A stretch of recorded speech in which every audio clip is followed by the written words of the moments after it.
क्या आप चाहते हैं कि आपकी जिंदगी खुशियों से भर जाए, आपको कभी भी किसी भी बात की चिंता ना रहे? जरा खुद से पूछिए, क्या ऐसा सच में पॉसिबल है?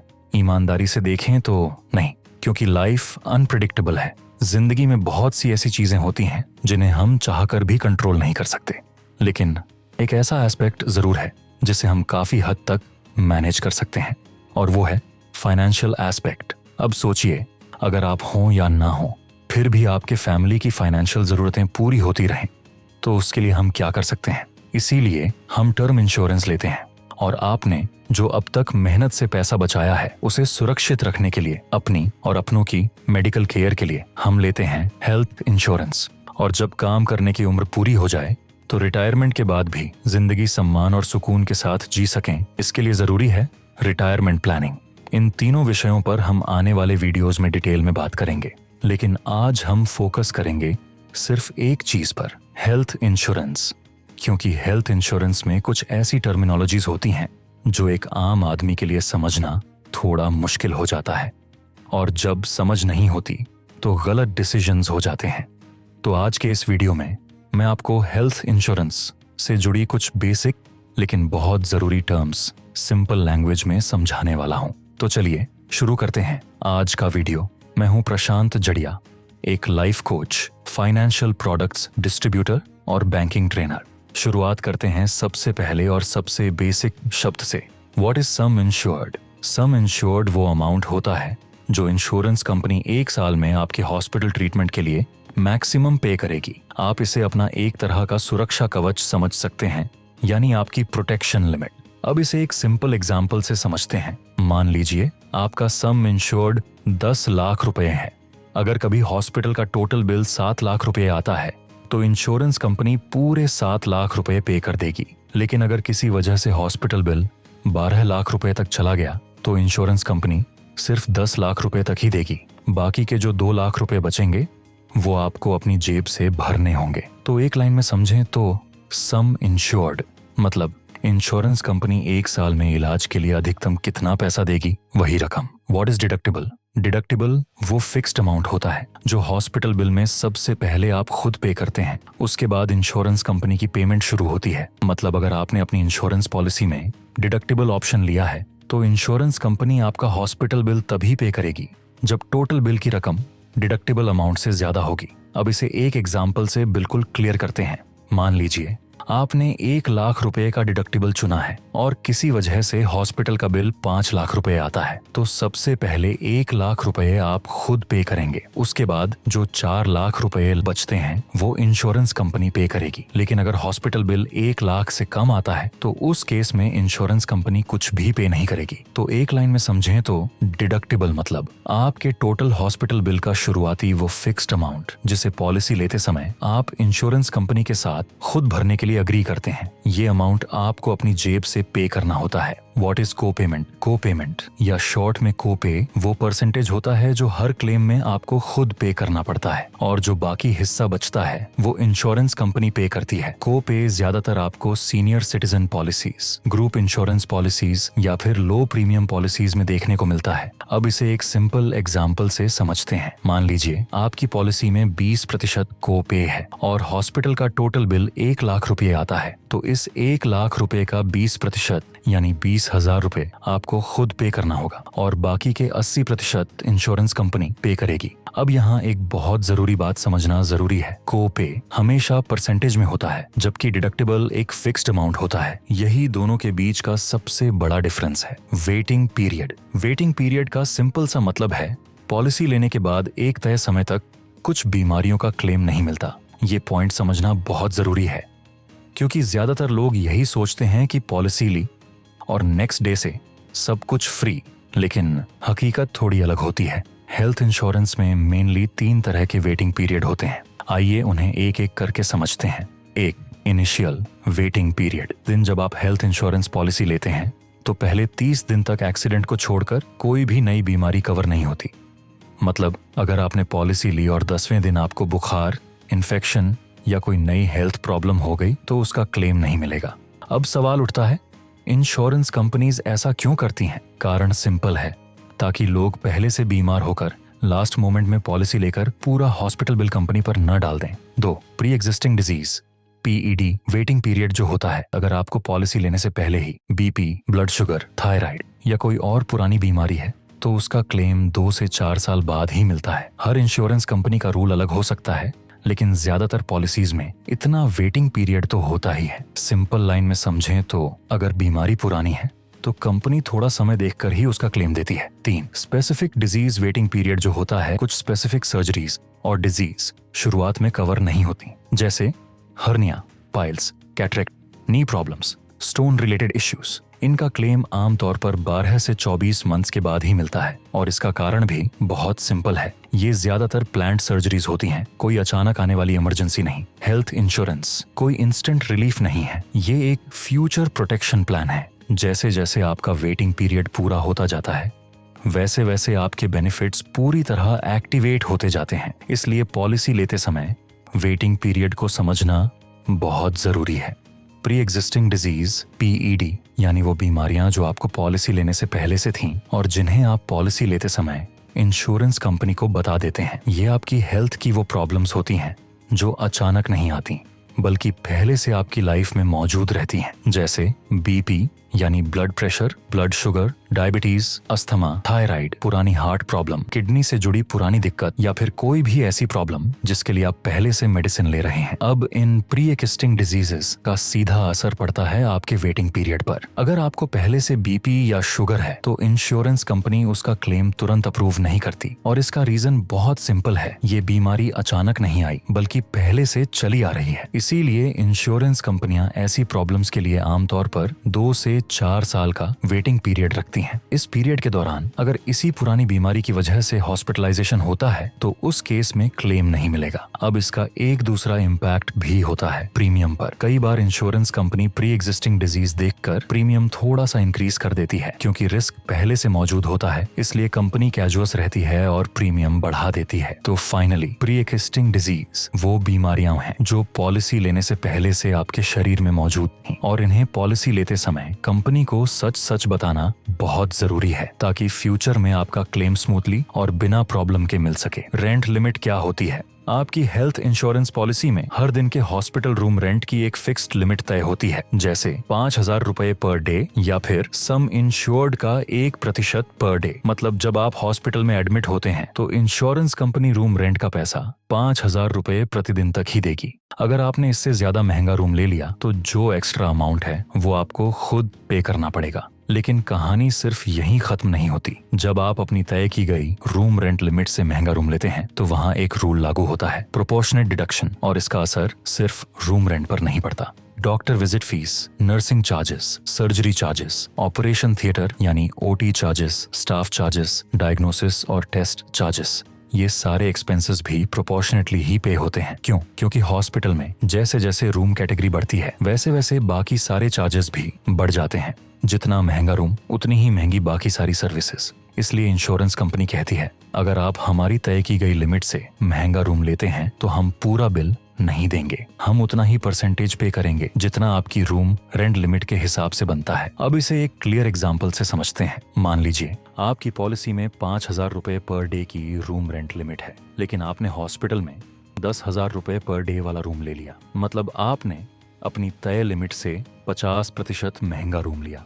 अब इंश्योरेंस कंपनी आपके पूरे हॉस्पिटल बिल का सिर्फ 50% ही पे करेगी, बाकी का 50% खर्च आपको अपनी जेब से भरना पड़ेगा। इसीलिए हमेशा कोशिश करें कि आप ऐसी हेल्थ इंश्योरेंस पॉलिसी लें जिसमें रूम रेंट लिमिट ज्यादा हो या रूम रेंट पर कोई लिमिट ही ना हो। इससे फायदा ये होगा कि अगर कभी मजबूरी में महंगा रूम लेना भी पड़े तो प्रोपोर्शनेट डिडक्शन नहीं लगेगा और आपका पूरा हॉस्पिटल बिल इंश्योरेंस कंपनी पे करेगी। आइए अब समझते हैं सब लिमिट्स क्या होती हैं। ये वो रूल है जिसे ज्यादातर लोग पॉलिसी खरीदते समय या तो पढ़ते ही नहीं या फिर इग्नोर कर देते हैं और बाद में जब क्लेम का टाइम आता है तो सबसे ज्यादा परेशानी यही सब लिमिट्स देती है। अब सिंपल भाषा में समझते हैं। सब लिमिट्स का मतलब होता है कुछ खास इलाजों या मेडिकल एक्सपेंसेस पर इंश्योरेंस कंपनी ने एक फिक्स्ड लिमिट लगा दी है। मतलब चाहे आपका हॉस्पिटल बिल कितना भी बड़ा क्यों ना हो, कंपनी सिर्फ उतना ही पे करेगी जितना इस सब लिमिट में लिखा है। बाकी खर्च वो आपको अपनी जेब से भरना पड़ेगा। एग्जाम्पल एक, कैटरैक्ट सब लिमिट मान लीजिए, हर एक आंख के कैटरैक्ट ऑपरेशन का मैक्सिमम क्लेम मिलेगा 35,000 रुपए। अब अगर सर्जरी का टोटल बिल 50,000 रुपए आया तो क्या होगा? इंश्योरेंस कंपनी देगी सिर्फ 35,000 रुपए और बाकी के 15,000 रुपए आपको खुद पे करने होंगे। अब एक और कॉमन एग्जांपल लेते हैं, मैटरनिटी कवर। कई हेल्थ इंश्योरेंस पॉलिसीज में मैटरनिटी पर भी सब लिमिट अप्लाई होती है। अगर आपकी पॉलिसी में लिखा है कि मैटरनिटी का मैक्सिमम क्लेम 50,000 रुपये ही मिलेगा, तो फिर चाहे आपका एक्चुअल मेडिकल एक्सपेंस कितना भी क्यों ना हो, 50,000 रुपये से ऊपर का पूरा बिल आपको खुद भरना पड़ेगा। और आजकल तो आप जानते ही हैं, एक डिसेंट हॉस्पिटल में मैटरनिटी का बिल 70,000 रुपए से 1,00,000 रुपए या उससे भी ज्यादा हो जाता है। सब लिमिट्स पॉलिसी को सस्ता जरूर बना देती हैं, लेकिन उसके साथ साथ क्लेम्स पर काफी रिस्ट्रिक्शंस भी लगा देती हैं। चाहे आपके पास 25 लाख रुपए की पॉलिसी क्यों ना हो, अगर उस पॉलिसी में कैटरैक्ट, मैटरनिटी या किसी और बीमारी पर सब लिमिट लगी है तो क्लेम मिलेगा सिर्फ वही छोटी सी तय रकम। पॉलिसी खरीदते समय इन 3 बातों का जरूर ध्यान रखें। ऐसी पॉलिसी चुनें जिसमें सब लिमिट्स कम हो या बिल्कुल ना हो। अगर आपको फ्यूचर में मैटरनिटी कवर चाहिए तो पहले से ही हायर मैटरनिटी कवर वाली पॉलिसी लें। Cataract, room rent, surgery limits, इन सबको ध्यान से पढ़ें। सब लिमिट्स मतलब कुछ खास इलाजों पर इंश्योरेंस कंपनी की तय की गई मैक्सिमम रकम। इससे ज्यादा बिल आया तो बाकी पैसा आपकी जेब से जाएगा। चलिए अब समझते हैं आपकी हेल्थ इंश्योरेंस पॉलिसी में छुपा हुआ एक ऐसा फीचर जो आपके लिए एक सुपर पावर की तरह काम करता है। इसका नाम है रेस्टोरेशन बेनिफिट, जिसे रिफिल बेनिफिट भी कहा जाता है। सच बात तो ये है कि ज्यादातर लोगों को इस फीचर के बारे में पता ही नहीं होता, लेकिन अगर आपने रेस्टोरेशन बेनिफिट वाली पॉलिसी ली है तो ये फीचर आपका लाखों का खर्च बचा सकता है। रेस्टोरेशन बेनिफिट होता क्या है? रेस्टोरेशन बेनिफिट का मतलब बहुत ही सिंपल है। अगर आपका सम इंश्योर्ड एक ही साल में पूरी तरह खत्म हो जाए तो इंश्योरेंस कंपनी उसी साल आपका सम इंश्योर्ड दोबारा से रीफिल कर देती है। इसे आप ऐसे समझिए जैसे आपका मोबाइल प्लान का डेली डेटा खत्म हो जाए और अचानक टेलीकॉम कंपनी आपको एक्स्ट्रा डेटा पैक फ्री में दे दे। बस वही कॉन्सेप्ट यहाँ लागू होता है। रेस्टोरेशन बेनिफिट क्यों जरूरी है? आजकल हॉस्पिटलाइजेशन का खर्च तेजी से बढ़ रहा है। एक नॉर्मल सर्जरी का बिल भी कई बार 5 से 8 लाख तक चला जाता है। अब सोचिए, अगर एक ही साल में 2 बार किसी फैमिली मेंबर को हॉस्पिटल में एडमिट करना पड़ जाए तो कई बार सिंगल सम इंश्योर्ड कम पड़ जाता है। यहीं पर रिस्टोर बेनिफिट आपकी मदद करता है। सच कहें तो ये फीचर फाइनेंशियल लाइफ सेवर है। एग्जाम्पल से समझते हैं। मान लीजिए आपकी पॉलिसी का सम इंश्योर्ड 10 लाख रुपए है। किसी बड़ी सर्जरी की वजह से पूरा 10 लाख रुपए एक ही क्लेम में खत्म हो गया। अब प्रॉब्लम यह है कि साल तो अभी बाकी है। अगर इसी साल कोई और मेडिकल इमरजेंसी आ गई तो यहीं पर एक्टिवेट होता है रेस्टोरेशन बेनिफिट। जैसे ही पहला क्लेम पूरा सम इंश्योर्ड यूज कर लेता है, इंश्योरेंस कंपनी ऑटोमेटिकली पूरा 10 लाख दोबारा रिफिल कर देती है। मतलब उसी साल में आपको फिर से 10 लाख तक का पूरा कवर मिल जाता है। आपकी पॉकेट भी सेफ और ट्रीटमेंट भी सेफ। रिस्टोर बेनिफिट कैसे काम करता है? हर इंश्योरेंस कंपनी के रूल्स थोड़े अलग हो सकते हैं, लेकिन ज्यादातर पॉलिसीज में रिस्टोर बेनिफिट कुछ इस तरह से काम करता है। अगर पहला क्लेम पूरा सम इंश्योर्ड यूज कर लेता है तो रिस्टोर एक्टिवेट हो जाता है। रिस्टोर बेनिफिट सिर्फ फ्यूचर क्लेम्स के लिए होता है। कुछ कंपनीज रिस्टोर सिर्फ डिफरेंट इलनेस पर देती हैं, जबकि कुछ पॉलिसीज में सेम इलनेस पर भी मल्टीपल रेस्टोरेशन मिल सकता है। ज्यादातर पॉलिसीज में रिस्टोर बेनिफिट साल में एक बार मिलता है। कुछ एडवांस्ड पॉलिसीज में मल्टी रिस्टोर भी होता है और कुछ में एडिशनल राइडर लेकर रिस्टोर बेनिफिट मिलता है। एक बहुत जरूरी बात समझिए, रिस्टोर अमाउंट पहले क्लेम में यूज नहीं किया जा सकता। ये बेनिफिट सेकेंड या थर्ड क्लेम के लिए होता है। एग्जाम्पल के तौर पर, अगर आपका पहला ही हॉस्पिटल बिल 12 लाख रुपए का है और आपके पास 10 लाख रुपए का सम इंश्योर्ड है, तो इंश्योरेंस कंपनी आपको सिर्फ 10 लाख रुपए ही देगी। ऊपर के 2 लाख रुपए आपको अपनी जेब से भरने होंगे, क्योंकि रिस्टोर बेनिफिट पहले क्लेम में अप्लाई नहीं होता। लेकिन अगर बाद में आप दोबारा हॉस्पिटल में एडमिट होते हैं तो उस टाइम का बिल रेस्टोरेशन बेनिफिट के तहत कवर होता है। रेस्टोरेशन या रीफिल बेनिफिट मतलब सम इंश्योर्ड खत्म होते ही इंश्योरेंस कंपनी उसी साल आपको एक नया कवर दोबारा दे देती है। अब बात करते हैं डे केयर प्रोसीजर्स की। सबसे पहले समझते हैं डे केयर प्रोसीजर्स क्या होते हैं। वो मेडिकल ट्रीटमेंट्स या छोटी सर्जरीज होती हैं जिनके लिए पेशेंट को 24 घंटे से ज्यादा अस्पताल में रहने की जरूरत नहीं पड़ती। पहले ऐसे कई इलाज हेल्थ इंश्योरेंस में कवर ही नहीं होते थे, लेकिन आज की ज्यादातर मॉडर्न पॉलिसीज में ये प्रोसीजर्स पूरी तरह कवर होते हैं। इन्हें डे केयर क्यों कहा जाता है? क्योंकि मेडिकल साइंस आज बहुत आगे बढ़ चुका है। आज कई ऐसे ट्रीटमेंट्स जो देखने में बड़े लगते हैं वो कुछ ही घंटों में पूरे हो जाते हैं। पहले इन्हीं इलाजों के लिए 2 से 3 दिन हॉस्पिटल में एडमिट होना पड़ता था, लेकिन अब डॉक्टर्स 4 से 5 घंटे में ही पेशेंट को डिस्चार्ज कर देते हैं। कुछ कॉमन डे केयर प्रोसीजर्स के एग्जांपल्स। कैटरैक्ट ज्यादातर केसेस में 1 से 2 घंटे में पूरी हो जाती है। कीमोथेरेपी सेशंस आमतौर पर डे केयर बेसिस पर ही होते हैं। डायलिसिस किडनी पेशेंट्स के लिए लगभग 3 से 4 घंटे का प्रोसेस। माइनर सर्जरीज जैसे छोटा ट्यूमर हटाना, स्किन से सिस्ट निकालना, ENT की छोटी procedures, endoscopy, colonoscopy, laser based surgeries और ऐसे कई ट्रीटमेंट्स, ये सारे ऐसे इलाज हैं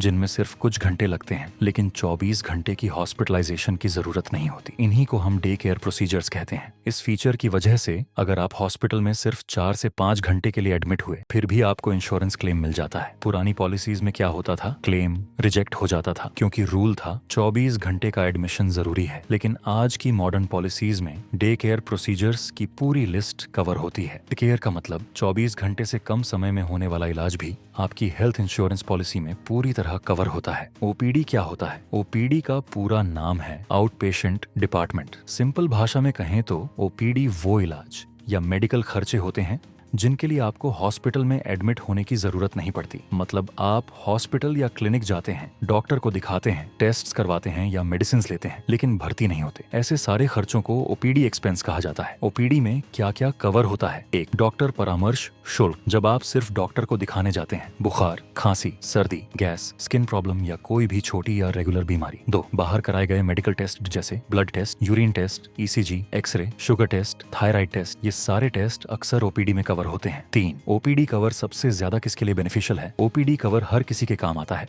लेकिन कुछ लोगों के लिए ये बहुत ज्यादा यूजफुल होता है। 1. सीनियर सिटीजन जिन्हें बार बार डॉक्टर को दिखाना पड़ता है, regular checkups, BP, sugar monitoring, ये सब OPD में आते हैं। 2. किड्स, बच्चों को सर्दी, खांसी, इन्फेक्शन या छोटे मोटे इश्यूज में अक्सर डॉक्टर के पास जाना पड़ता है। कई पॉलिसीज में वैक्सीनेशन एक्सपेंसेस भी OPD में इंक्लूड होते हैं। 3. डायबिटीज या क्रॉनिक बीमारी वाले लोग जिन्हें हर महीने डॉक्टर कंसल्टेशन और टेस्ट्स करवाने पड़ते हैं। 4. रेगुलर हेल्थ चेकअप करवाने वाले लोग जो हर साल प्रिवेंटिव टेस्ट्स करवाते हैं, उनके लिए भी OPD कवर बहुत हेल्पफुल होता है। OPD मतलब बिना हॉस्पिटल में एडमिट हुए डॉक्टर कंसल्टेशन, टेस्ट और मेडिसिन का खर्च भी आपकी हेल्थ इंश्योरेंस पॉलिसी में कवर हो जाना। तो दोस्तों, आज के इस वीडियो में हमने हेल्थ इंश्योरेंस से जुड़ी वो जरूरी बातें समझी जो अक्सर लोग पॉलिसी लेते समय या तो इग्नोर कर देते हैं या फिर ठीक से समझ नहीं पाते। चाहे वो सम इंश्योर्ड हो, डिडक्टिबल और को पेमेंट हो, waiting period, pre existing disease, room rent limit, sub limits, restoration benefit, day care या OPD, ये सारे फीचर्स सीधे आपके क्लेम और आपकी जेब से जुड़े हुए हैं। इसलिए हेल्थ इंश्योरेंस लेते समय सिर्फ प्रीमियम मत देखिए, कवरेज और कंडीशन समझना उससे कहीं ज्यादा जरूरी है। अगर आपको यह वीडियो यूजफुल लगा हो या आपको लगा हो कि ये जानकारी किसी और के काम आ सकती है तो इसे जरूर शेयर कीजिए। और अगर आप चाहते हैं कि हम आगे भी हेल्थ इंश्योरेंस को सिंपल और प्रैक्टिकल लैंग्वेज में समझाते रहें तो चैनल को सब्सक्राइब करना और वीडियो को लाइक